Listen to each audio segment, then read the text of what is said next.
on your side. This is WHAS 11 News. Right now at 5 o'clock, a meeting is underway to decide if embattled Councilman Dan Johnson can stay on the Metro Council. Robert Bradfield is inside the meeting. He's monitoring for us tonight. It's like a year of my life just vanished, but it's been so hard. And a tremendous sense of loss this Thanksgiving for a Bardstown woman whose husband was murdered a year ago. Her daughter still missing. Our Anna Rivera talking with Sherry Ballard. Will an increase in reward money solve the cases? Chances are you may be shopping this weekend for some of the things you need for Thanksgiving dinner. Renee Murphy's on your side. She takes us to 3 stores looking for the very best prices. And right now, right here at 5, we are awaiting a decision on the future of embattled Metro Councilman Dan Johnson. Right now, a 3-member council is deciding, member of a committee there is deciding if Johnson violated an agreement which allowed him to keep his council seat after the groping allegations. He can only be at City Hall 20 minutes before and after committee and council meetings. Council members say Johnson recently stayed much longer. Now, Johnson argues that the rule is too vague and that it was his removal hearing which doesn't fall under regularly scheduled committee meetings and council meetings. Our Robert Bradfield is there right now. He'll update us on the decision on air and online at WHAS11.com.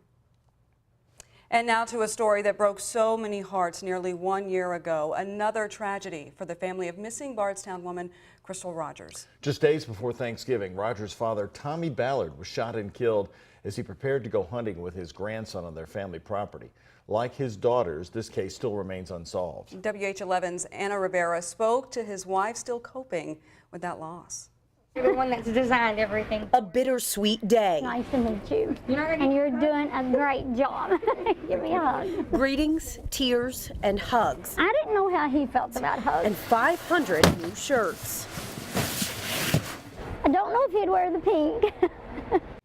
Authorities in southern Kentucky are charging a 14-year-old boy with stabbing his half-sister to death.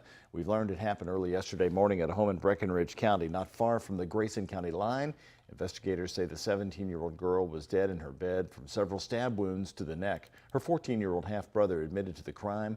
The boy is being held at the Warren County Juvenile Detention Center in Bowling Green. And we've learned the name of the road worker hit and killed last night on I-64 near the Waterson. St. Matthews police say James Bland Jr. of Versailles was putting cones on the interstate near the Waterson when he was hit and killed around 8:30 last night. MetroSafe says Bland worked for Flag Pro, a traffic control company. The driver of the car did stop and interviewed with police. There are no word on any charges. And a JCPS high school student is accused of creating a list of students and staff the teenager wanted to harm.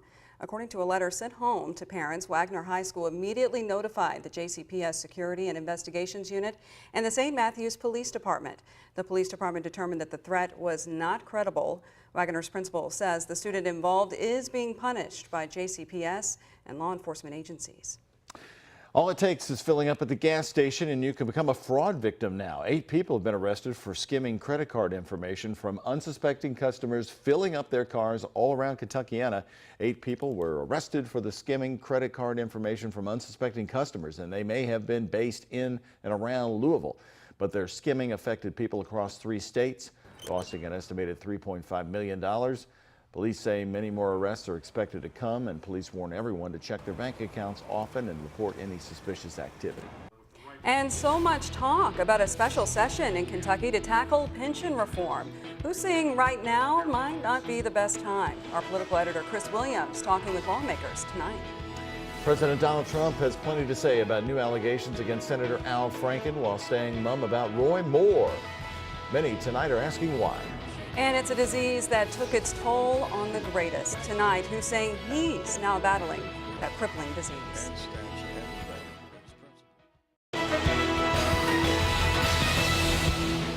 Breaking news within the past 30 minutes. The vote is in, ousting Dan Johnson from the Metro Council, the longest-serving politician in this city, 25 years representing South Louisville. Thanks for staying with us. I'm Doug Proffitt. And I'm Lisa Hudson. Dan Johnson, the subject of intense scrutiny after those groping allegations from Councilwoman Jessica Green and an aide. He was kept on the council with certain stipulations, but was found to have violated them.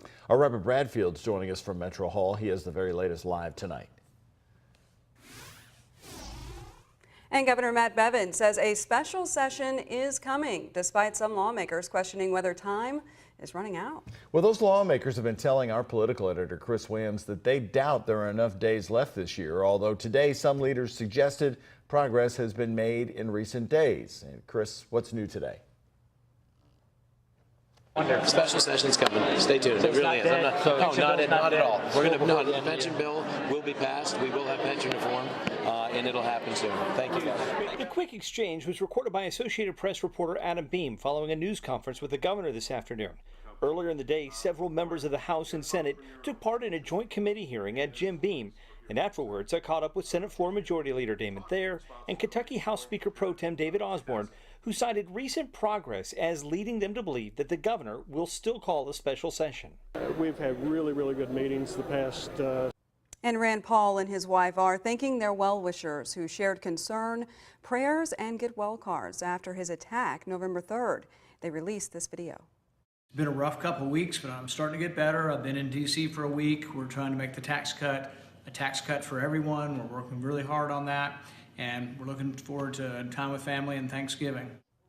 Now, the man accused of attacking him, his neighbor and fellow doctor, Rene Boucher, has pleaded not guilty to an assault charge. The senator suffered 6 broken ribs in that assault, as well as an injury to one of his lungs. And a man who's informed Kentuckiana for decades is saying goodbye. A last tribute to Sheldon Schaefer coming up. Still ahead at 6, 8 people are facing charges after police say they stole personal information from folks at the gas pumps. We're on your side with ways you can protect yourself from the credit card skimmers. Well, Lisa, you grew up in Kentucky. When I say the name Kentucky now, since you've been away for a while, what pops in your mind? Oh, Murray, for sure. Murray State, Murray, Kentucky, that's definitely the first thing that comes to mind. I love the state of Kentucky. I've lived here several years in my adult life and as a child. And really, it's funny, the lake, that's where I grew up. Grew up right on Kentucky Lake. So that's what I think of. Western Kentucky barbecue? Oh, absolutely. The Western Kentucky barbecue is the best. And of course, the Wildcats. You can't think of Kentucky without UK, right? Or Louisville. Well, no, you're wearing UK blue, and I'm so glad to see that. Yeah, that's true. Lots of UK fans. David said that it's not going anywhere out of here, so that's good. So when you have some time off away from this business, which is so consuming, what's the first thing you like to do to sort of get away from everything? And I go to the bookstore. Call me a book nerd. I can't help it. I love going to the bookstore. My husband hates it because I will walk around Barnes and Noble for 3 or 4 hours, drag him in behind me. But it's a lot of fun for me. That's relaxing to me. Curl up with a good book. That's a good day. You like to read the old-fashioned books, the ones you can touch? Exactly. I can't do the iPads, the scrolling.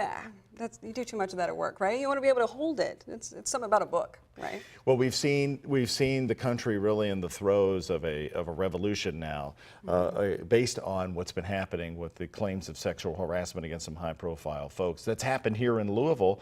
We had a Me Too rally with a councilwoman who said she was groped by Dan Johnson, who was in this newscast that we talked about.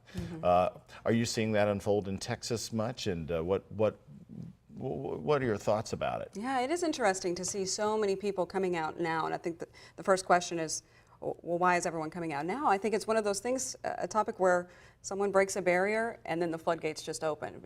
It lends other people to feel confident to kind of share their own experiences. So I think that's exactly what the Me Too movement is. It's not necessarily people are just now being sexually assaulted. It's one of the situations where people are just now talking about it. It's interesting to me that the dynamics have seemed to be different for those who work in private businesses and government.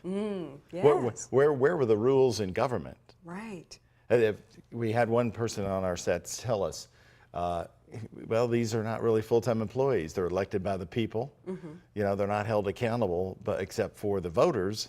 But the rules that are in place in businesses, like the sexual harassment and how to observe that and spot it, aren't in place in government. Yeah, that's interesting. And when you think about it, it's actually really true.